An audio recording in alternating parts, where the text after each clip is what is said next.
नमस्ते। मैं Shivali, astrologer, numerologist, reiki grand master, vastu expert and tarot reader. आज का मेरा टॉपिक है चक्रास।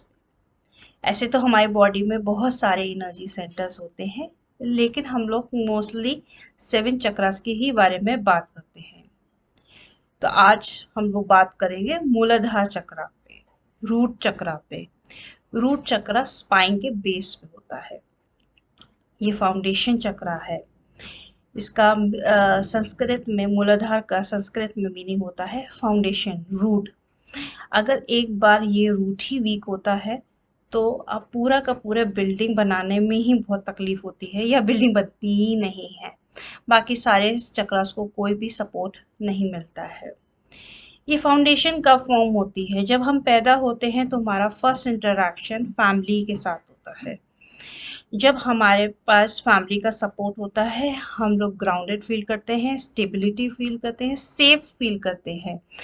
आप सोचिए, अगर एक छोटा सा बच्चा है जो अभी अभी पैदा हुआ है और किसी वजह से उसको माँ का प्यार ना मिले या अटेंशन ना मिले, तो उसके में जो इमोशंस होते हैं वो बहुत ही डिस्टॉर्टेड होते हैं। या एक नेगेटिव वर्ड ले लेता है या उसका फाउंडेशन ही नहीं फॉर्म होता, वो एक इमोशनल इंटेलिजेंस लैक करने लगता है। इसीलिए इस पे ध्यान देना बहुत ज़रूरी है। जब हम पैदा होते हैं तो बच्चे पे बहुत ज़्यादा ध्यान देना पड़ता है और उसका टेक केयर करना पड़ता है कि वो एक अच्छा इंडिविजुअल बन सके। मोस्टली रूट चक्र का डेवलपमेंट 1 to 7 years की एज पे ही होता है, जब हम अपनी फैमिली के साथ काफ़ी काफ़ी अटैच्ड होते हैं। इसमें रूट चक्र में पास्ट लाइफ मेमोरी भी होती है, तो पास्ट ट्रॉमास, पास्ट लाइफ, इन सब के भी कहीं ना कहीं असर हमें नज़र आता है। कभी इनहेरिटेड चीज़ें हम लोगों को मिल जाती हैं, जैसे आपके ग्रैंडफादर या मदर को डिप्रेशन से गुजरे हैं तो वही आपको डिप्रेशन आपको इनहेरिट हो जाएगा। तो इस जब इनएक्टिव होता है तो anxious, depression, lack of motivation, confidence, lack of confidence नहीं रहता है। एक प्रोग्रेस करने के लिए आइडियाज़ नहीं मिल पाते हैं।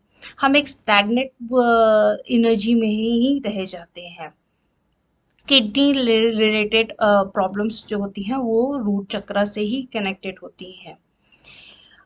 फिर अगर ओवर एक्टिव है तो मनी को लेके इनसिक्योरिटी पैदा हो जाती है कि मनी अगर इधर खर्च हो गया तो क्या होगा, अगर उधर खर्च हो गया तो क्या होगा, कहीं ऐसा ना हो कि मैं बैंक करप्ट हो जाऊं या कुछ अगर मैंने वहां दे दिया। मतलब हमेशा दिमाग किसी ना किसी वजह से पैसे के ही पीछे ही लगा रहता है। जब ये हेल्दी रहता है तो आप स्टेबल फील करते हैं, ग्राउंडेड फील करते हैं, सेफ फील करते हैं। किसी भी सिचुएशन में आपको सेफ लगता है कि हाँ मैं ये कर सकता हूँ, ये मेरे लिए, मैं कहीं भी सिचुएशन में जाऊंगा, आप कॉन्फिडेंस से आप बोल पाएंगे कि हाँ मैं ये कर लूँगा, क्योंकि आपका फाउंडेशन स्ट्रांग है। आपको बचपन से सिखाया गया है कि अपने पे विश्वास रखो कि तुम ये काम कर लोगे। लेकिन अगर बचपन में ही यही बोल दिया कि तुम किसी लायक नहीं हो या कुछ भी नहीं कर पाओगे, तो एक बच्चे का कॉन्फिडेंस हिल जाता है। तो इसीलिए जो बचपन का फाउंडेशन होता है वो बहुत इम्पोर्टेंट होता है। क्या आपके पेरेंट्स, आपके आसपास के इन्वायरमेंट आपको क्या सिखा रहे हैं, क्या कैसे कंडीशनिंग कर रहे हैं, क्या बोल के आप बड़े हो रहे हो, तो वो बहुत ज़्यादा इम्पोर्टेंट है और वो रिप्रेजेंट होता है हमारे रूट चक्रा से। जब ये रूट चक्रा ब्लॉक्ड होता है तो हम कहीं पे भी रहें, हम ग्राउंडेड फील नहीं करते हैं। माइंड हमारा हमेशा इधर उधर उधर इधर भागता ही रहेगा, स्टेबिलिटी नहीं आती है। रूट चक्रा बेसिक नेसेसिटीज को रिप्रेजेंट करता है, फूड, शेल्टर, मनी। तो हम कभी भी इन बेसिक चीज़ों में ही सेटल नहीं हो पाते हैं, किसी ना किसी वजह से हम हमेशा ही डिप्राइव्ड रहते हैं।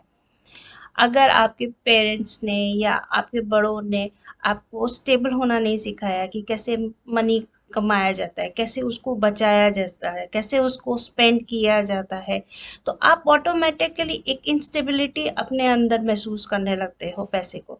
या आप बहुत ज़्यादा गरीब थे और बार बार आपको बोला हम तो बहुत गरीब है, हम तो बहुत गरीब है, हम तो बहुत गरीब हैं, तो एक दिमाग में हमेशा वो पैसे को लेके इनसिक्योरिटी हमेशा ही बनी रहेगी। अगर कल को पैसा आप कमा भी लेते हैं तो भी वो इनसिक्योरिटी बनी रहेगी, क्योंकि आपका जो फाउंडेशन था उसमें आपको ऐसा कंडीशनिंग मिली है कि way you are always told कि आप हमेशा ही गरीब ही रहोगे।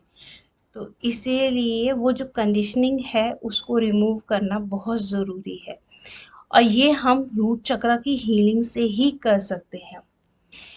रूट चक्र की साउंड होती है लम। तो हमें जब हील करना होता है तो आप एक मेडिटेशन पोजीशन में बैठ जाइए। मोस्टली लोगों के लिए आंखें बंद करके मेडिटेट करना बहुत मुश्किल होता है। कोई बात नहीं, आप आंखें खोल के मेडिटेट करिए। इमेजिन करिए कि आपका ध्यान रूट चक्र पे है और एक वो छोटे से फूल की तरह है जो बिल्कुल ही बंद है, और आप साउंड करिए लम, और उसको इमेजिन करिए कि धीरे धीरे धीरे धीरे धीरे धीरे वो फूल खिल रहा है। ये रोज करिए, जितनी देर आप कर सकते हैं उतना अच्छा है। अगर आपको एक टाइम पीरियड चाहिए तो कम से कम 3 मिनट करिए, या उसको 21 टाइम्स लम बोलिए। ये करने से आपको बहुत फायदा होगा। ये बहुत डिफिकल्ट लग रहा है तो अर्थ एनर्जी के पास रहिए, क्योंकि ये अर्थ एनर्जी को रिप्रेजेंट करता है, तो अर्थ एनर्जी के पास रहिए। अर्थ एनर्जी के पास कैसे रहेंगे? रोज मॉर्निंग में नंगे पैर घास पे चलिए, या गार्डनिंग एज अ हॉबी करिए। जितना मिट्टी में रहेंगे, जितना मिट्टी को छुएंगे, तो अपनी बॉडी में अर्थ एनर्जी बैलेंस होती रहेगी। हमारी बॉडी भी 5 एलिमेंट से बनी होती है, तो हमें एक बैलेंस हमेशा ही क्रिएट करना पड़ता है। Reiki, again it's wonderful. Reiki में ही फर्स्ट डिग्री में ही चक्र बैलेंसिंग सिखाया जाता है। It takes only 10 to 15 minutes of a day. आप इतने सारे काम करते हैं, 10 मिनट, 10 मिनट अगर आप रोज चक्रा बैलेंसिंग करेंगे। चक्रा बैलेंसिंग मतलब एक चक्रा भी नहीं, चक्रा बैलेंसिंग, साथ ही साथ चक्रा को बैलेंस करेंगे तो आपको बहुत बहुत फायदा। एक बार जब रूट चक्रा बैलेंस्ड हो जाएगा तो health, inner stability, determination, concentration, और आपको clear ability to set goals होगा। आप अपने गोल्स की तरफ इजीली मूव कर सकेंगे विदाउट एनी कंफ्यूजन। तो इसीलिए रूट चक्र को हील करना बहुत ज़रूरी है। एक बार स्टेबिलिटी आ जाती है, एक बार आप ग्राउंडेड फील करते हैं, तो जो भी गोल्स बनाते हैं, चाहे वो मनी को रिलेटेड हो, चाहे अपना बेसिक नेसेसिटी को रिलेटेड हो, वो आप फुलफिल कर सकते हैं। इसके साथ मैं अपना वीडियो अभी यहीं पे ख़त्म करती हूँ। एनी क्वेश्चन रिगार्डिंग रूट चक्र you can ask in the comment box, और बहुत अच्छा लगेगा अगर आप कमेंट करेंगे। Thank you very much.